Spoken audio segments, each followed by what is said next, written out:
What's going on, guys? What's up, man? Crack a cold one. So you are you're getting momentum on the podcast. That's exciting. Man, You've Ant-Man been doing and this I, podcast for so long. Yeah, 2017 technically, but whenever things changed, like with touring and everything's been a challenge to rebrand, to figure out. Like, my channel's Granger Smith Music, so we started a Granger Smith podcast YouTube channel, but we're too scared to take everything over there because we're going to lose everything if we do. So we're just kind of building it slowly. Anyway, we're still putting the podcast on Granger Smith YouTube. We were talking yesterday about how we have so many things going on, and nothing has impacted our lives and Yee Yee more than Earl Dibbles did. Like, that thing was just, like we always say, lightning in a bottle, and it just blew up. And then that's how Yee Apparel was created, and we would just sell things. Like, we were trying to think of, like, how do we, like, Yee Yee Life has like 4 million subscribers and millions of views every single video, like literally in 24 hours, which is more than Earl had, but nobody's really buying. I say nobody, like, Earl just crushed it for us. I don't know about that, Tyler. Like, I know that what you're saying is, like, we want to have a business and we want to be able to. You don't know about what? Well, I'll get there, but like, we want to be able to, like, scale a business and, like, sustain. We want to be able to sustain Yee Yee. And so you're saying Earl Dibbles did it. Yee Yee Life is not, but it wasn't at the very beginning that we started selling Yee Yee. It was Earl Dibbles Jr. lasted for a year. You mean with the sayings and there stuff? was even a Yee Yee, yes. Well, yeah. Like, it was a year before But- the Country Boy song came out, after Earl. So Parker is trending in that same direction. I met a dude the other day. The Yee Yee stuff kind of came out as soon as Earl came out. Like, I started putting Yee Yee on merch. I mean, there was a lag. There was definitely. There was a lag to Now get. think about this. Whenever you put Earl out, we put Earl out in July of 2010, or 2011. We didn't even know Yee Yee was a thing when we put the video out. Yeah, we well, yeah. literally didn't. We just. It wasn't until we satisfied the demand. I remember it was at Your conversation with the fan. No, it was at might have been the same night actually, but it was. What's that place we used to sell out before we sold out anything? Yoakum. Gin and Feed. That was the first time I saw a sign that said Yee Yee. We climbed through the window to get on the stage. But that was like many months after Earl. So my point is, Parker is trending that way. I saw a guy the other day. He came to our men's breakfast at church that you guys missed for some reason. Why'd y'all miss that? Yeah, sorry. I don't remember why. Anyway, he came and he had a Yee Yee tattoo, big Yee Yee tattoo on his left arm, which of course I'm used to seeing that. And I was like, man, I like that tattoo. He's like, yeah, thanks. I said, when'd you get it? Thinking he was going to say 2019, 2022. He said in May. What? I got it in May. Why? Because I started following Yee Yee Life, Parker. We're like, okay, it's happening again. Like, Yee Yee is growing in that direction without me. Is he a member of our church? No, but that's a conversation off camera. But no, he's not. Like, Yee Yee is still the brand that people want to tattoo on themselves, even if they didn't know Earl Dibbles Jr. at all. Yeah, that's weird, right? Yeah, that's really weird. The guy never. I didn't ask him. I'm sure he has now, but I'm sure when he was inking that tattoo, he'd never seen one Earl Dibbles video. He just seen Parker on the range going, yay, yay. Yeah, it's cool. That's cool. So that's I hope that helps. That's an example. Like, maybe it is. Like, maybe. Yeah. I'm not. But that was never as of our up until now in our history. Earl is still the king. Yeah. I know I was never saying that's the plan. That's why Parker created Yee Life, or revamped it, was because he wanted to drive new customers to the brand. Yeah. So yesterday, Maverick's in his room. It's his birthday. And he goes to, because the kids have those little bitty, they're not Alexas, but they're like Ziggies or something like that. They're like real little. So they could listen to music, has an alarm clock, things like that. You could set a timer. So Maverick, of course, talks to Ziggy all the time. Hey, Ziggy, play Diesel by Earl Dibbles Jr. And you guys have seen him do it. So yesterday he does it. And he knows every word. Like, he knows every word to every Earl song. And he's the kid that didn't grow up with it at all. It's just coming out. But he goes, Ziggy, play Diesel by Earl Dibbles Jr. He goes, I was thinking, what's he doing? He goes,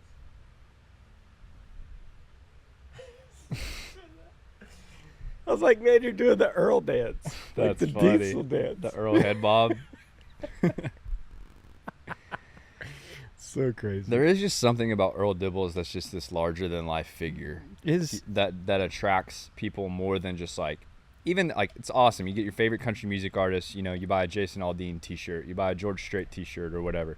But something about Earl is just like, people just like see themselves in it. They like his lifestyle. It's funny, and they want to represent. So that. here's the question, and here's your title and thumbnail. And kids love it. Is Earl this is a serious question. We had talked about this yesterday too. Is Earl Dibbles Jr. dead? No, I mean, I did Dumb Criminal Story today. I record it every single day on After Midnight. So there's that. So every day. So do we? Earl drives into your apartment or your studio. I say, coming up back after the hour, we got Earl Dibbles Jr. coming in here with a Dumb Criminal Story. Good for him. So that that voice could live, Lord willing, for a long time. But as we get older, like does he still live in videos and stuff like that? I don't know. I'm just curious your thoughts. I think he needs to become a cartoon. My hair's gray now. We've always thought that. Like, we gonna have to like dye my hair or something. I've got gray hair now. I might be able to still pull off. Actually, Ant-Man and I were talking about today, because as I get more videos that go viral on my YouTube channel, like a podcast, we look today like there's a huge spike. What? Why don't you interview on the podcast Earl? I could do that. That'd be funny. Talk about his Be easy to beliefs. do it. So, as I get a viral video, we're looking at today, like my subscribers obviously spike. So like the video that came out this week, I got a huge spike in subscribers. And I told Ant-Man, I was like, those subscribers, they subscribe because of the content that just came out. That if we put out an Earl Dibbles video tomorrow, they would be so confused. The same confusion as the Earl Dibbles people have gotten when I put out a podcast. So I told Anna, I said, from now on, if we do another Earl video, hopefully we will, it'll go on Yee Yee Apparel, right? Or, right? No, put it on the podcast. Earl. But I mean, if we do like sitting on the porch, yeah, we're Yee Yee Apparel, right? And probably Maverick is going to be all about this. Like, he would love that. Earl's porch is iconic for him. I don't even think he's seen it with his 4-year-old eyes. Like, we should go out there and set up the chair. He watches that one with Lincoln all the time.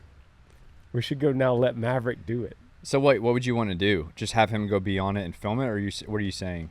You're saying sit on it with Earl? Let's do a skit with Earl and Maverick now. Maverick would be all about it. Like he would be in it? Yeah. Like What would he do? another miniature Earl. Oh. Like put him on So overalls. is he on Earl him. the Fourth? Yeah, he's Earl the Fourth.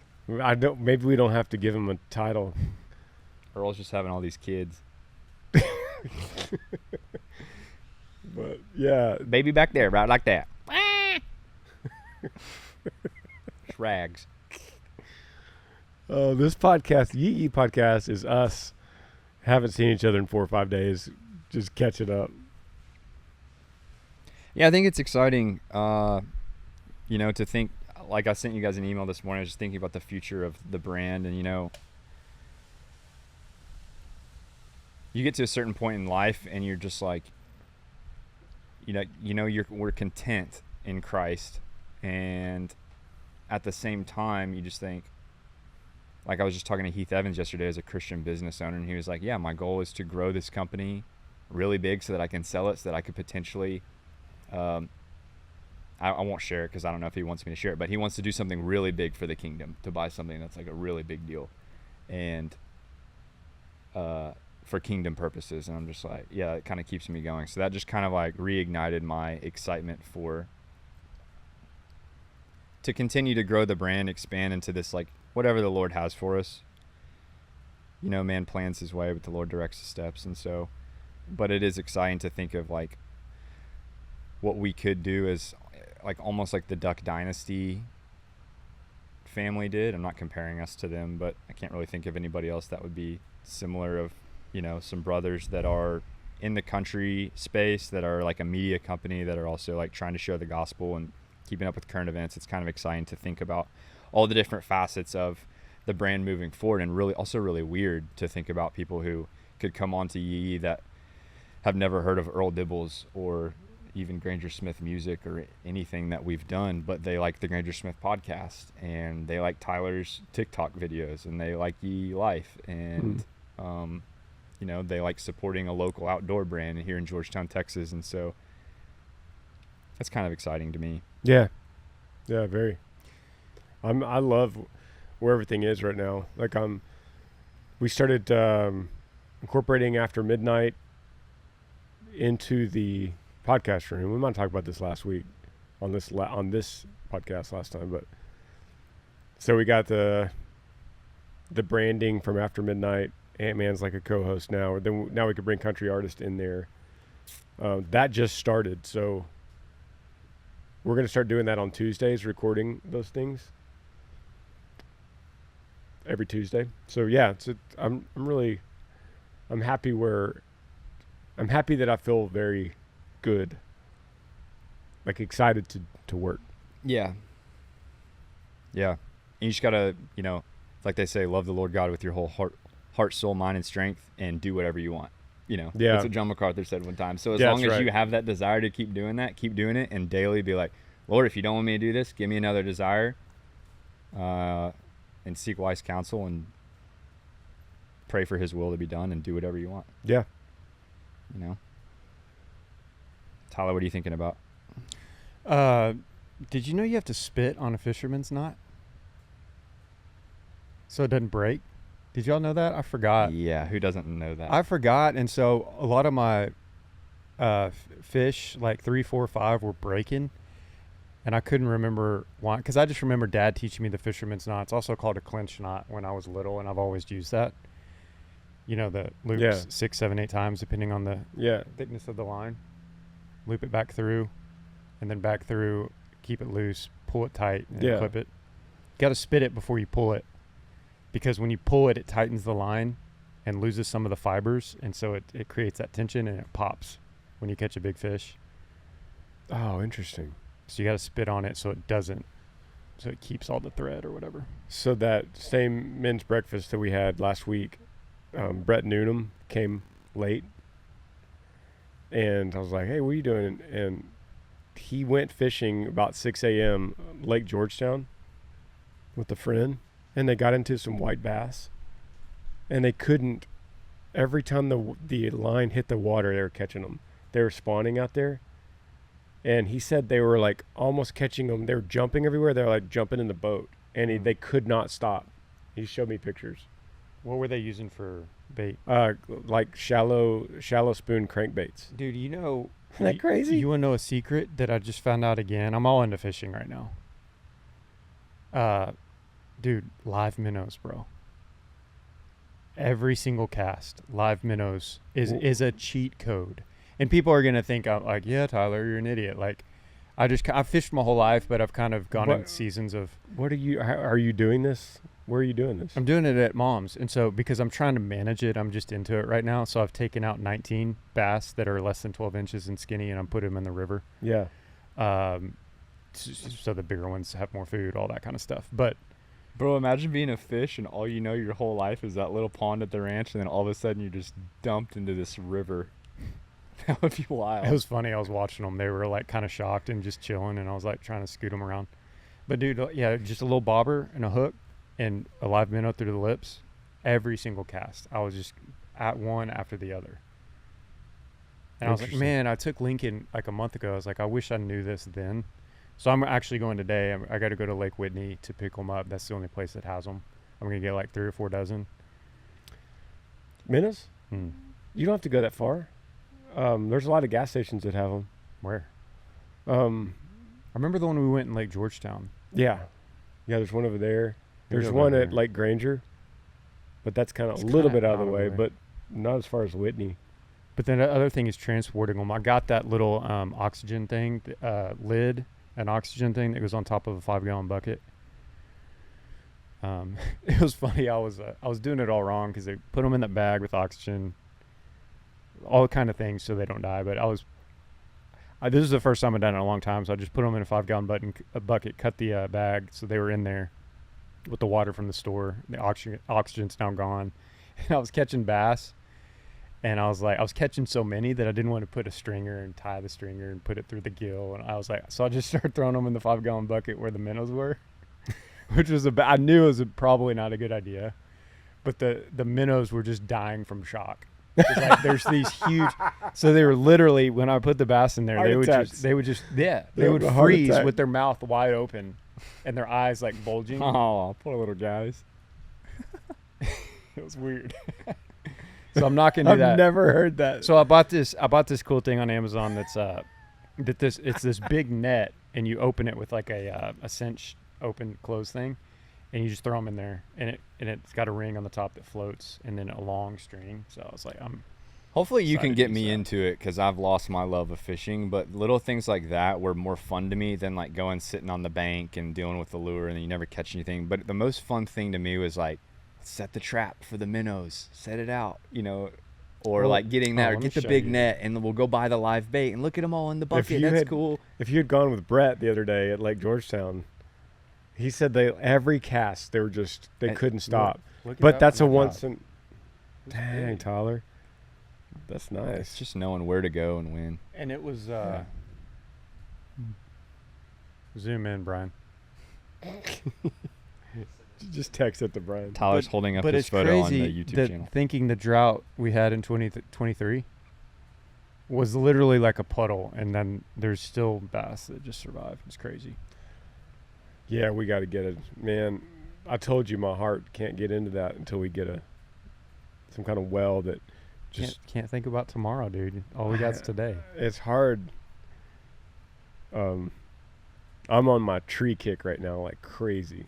I told you, like saving baby trees. I've been buying trees on Etsy. I've never bought anything on Etsy, but now I've bought in 2 purchases. You're just buying little oak trees? Well, I save little oak trees, little cedars, and little cedar elms. But then I'm like, man, I should introduce some mesquite, honey mesquite, which is like the Texas mesquite.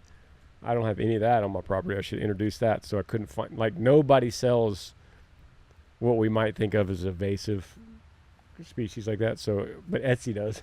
So Etsy sells everything. You can find little saplings of pretty much any tree you want.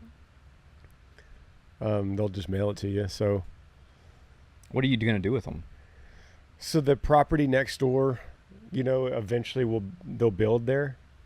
So I've taken it on as like a kind of a soul project. It's like a really good.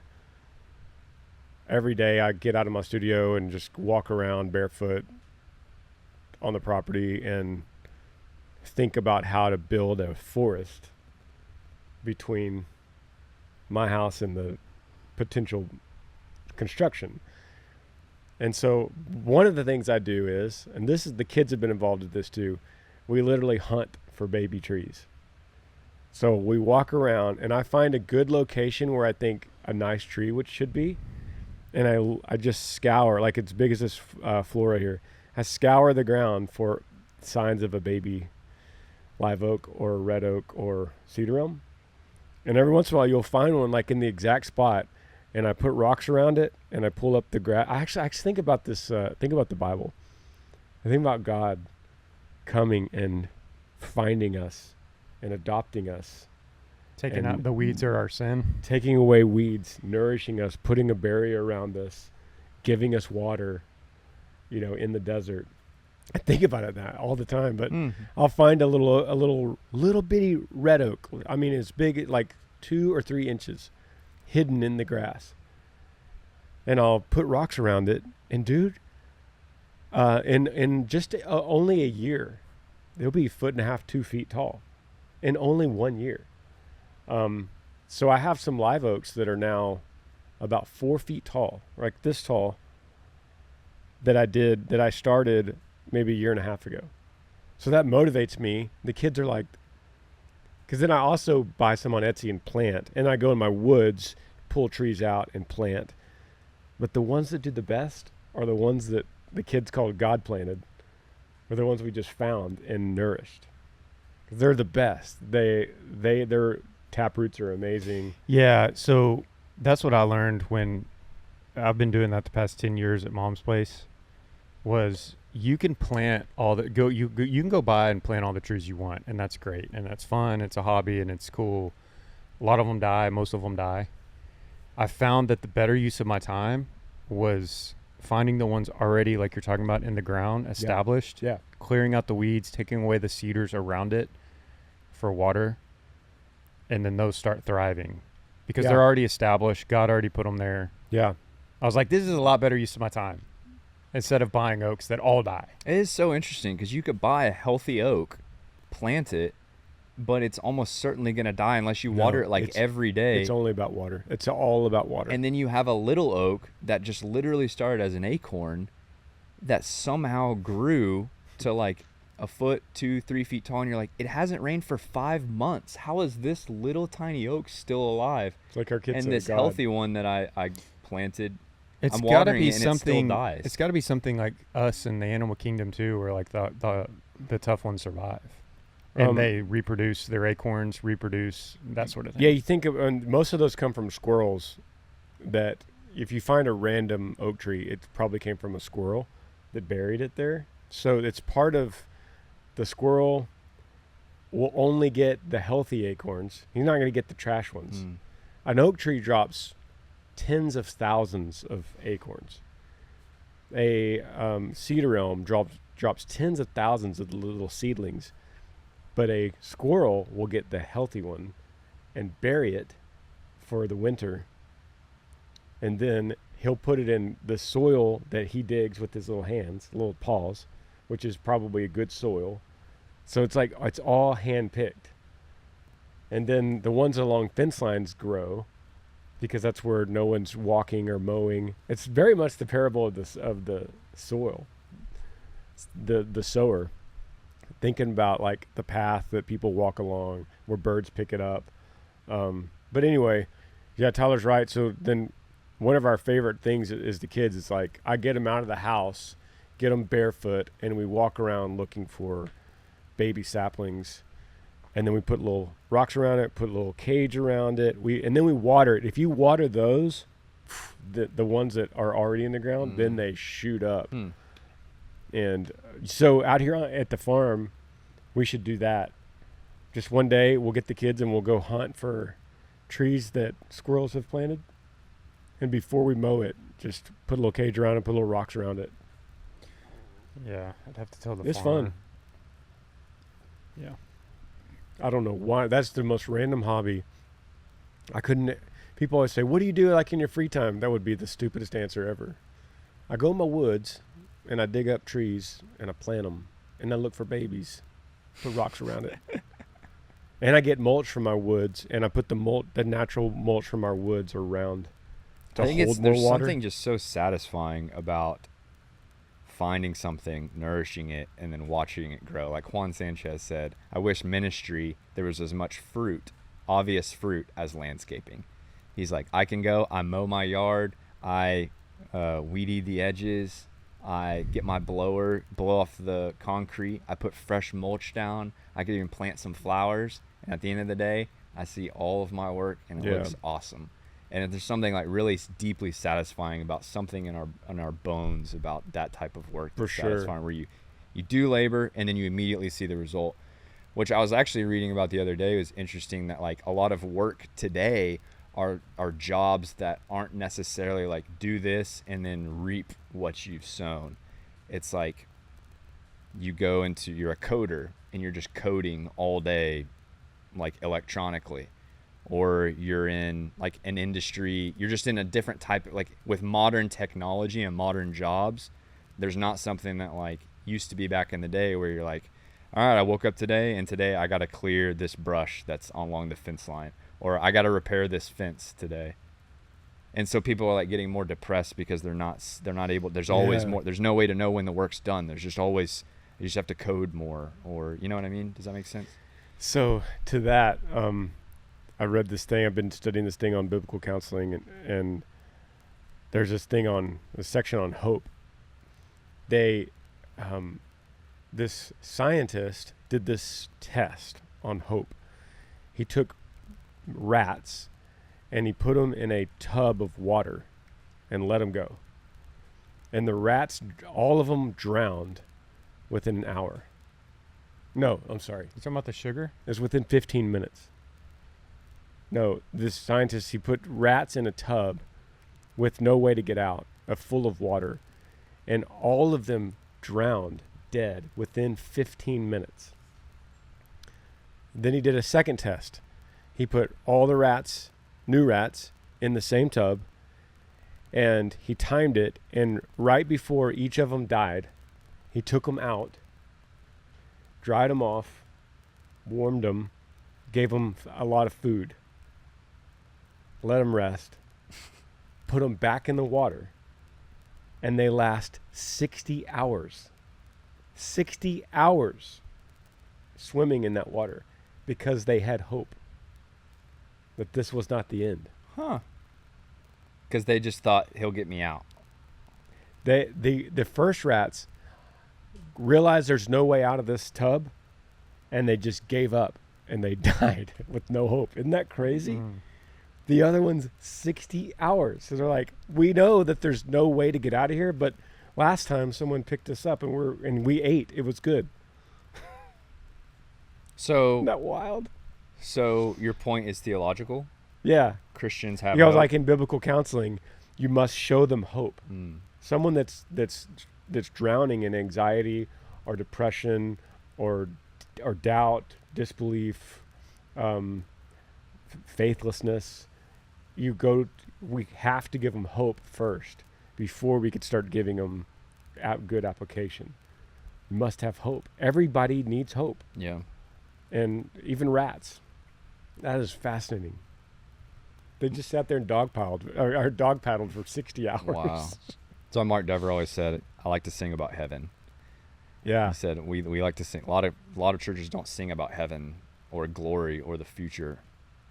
And he said, I like to find hymns that are about heaven. It gives you something to look at. Everybody needs something to look forward to, some hope. Yeah, so that's the point about the coder, the job. The rat thought, what is the point? I'm swimming in water I've been swimming it for 10 minutes. I've been to every edge and it's slippery. There's no way out. What's the point? I give up. I die. But the other rats had a point. Like, I know there's no way out, but I also know there's something greater than me that saved me last time.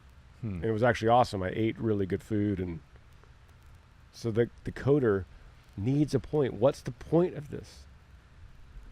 Kind of like what I was talking earlier about Yee Yee. You know? Yeah. Or really anybody in business or work. Yeah. You have to remind yourself of the why. Yeah. Yeah.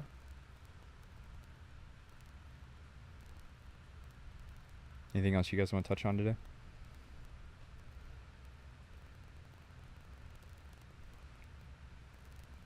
What's your next podcast episode that will release technically this morning? Kirk Cameron.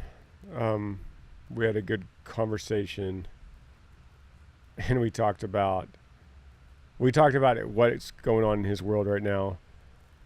And then we read an email from a listener about how in China they have developed a technology that it's a robot, could carry your baby. Surrogate robot. Could carry your baby in a womb from fetus. So we kind of unpacked. Wait, how does it give birth? I guess you cut it out like a cesarean. Oh, and it just grows them. Yeah, it grows them. Whoa. Like the Matrix. So we'll get to the point where people are doing IVF. Yeah. So they'll just get semen and an egg, all independent from somebody, and then plant it into a robot. Yeah. And then people are they're gonna create armies in China then. Maybe that's probably what China's doing. Oh my gosh. They want to sound like they're going to help infertility, but China's probably going, we have a huge problem. We don't have the birth rate like we used to. We don't have enough people for our economy. So maybe we could just make people. Plus with mothers, we'll probably be like, I don't want to go through birth pains. And there's that. So like women that don't want to go through the pain or don't want to like hurt their bodies. Mm-hmm. Oh, wow. They want to keep a nice figure. Wow. But they also want to have a child. Those are like the sinister parts. Now it's going to be marketed for like this poor family that physically can't. That's how it'll start. That's how it'll start. Yeah.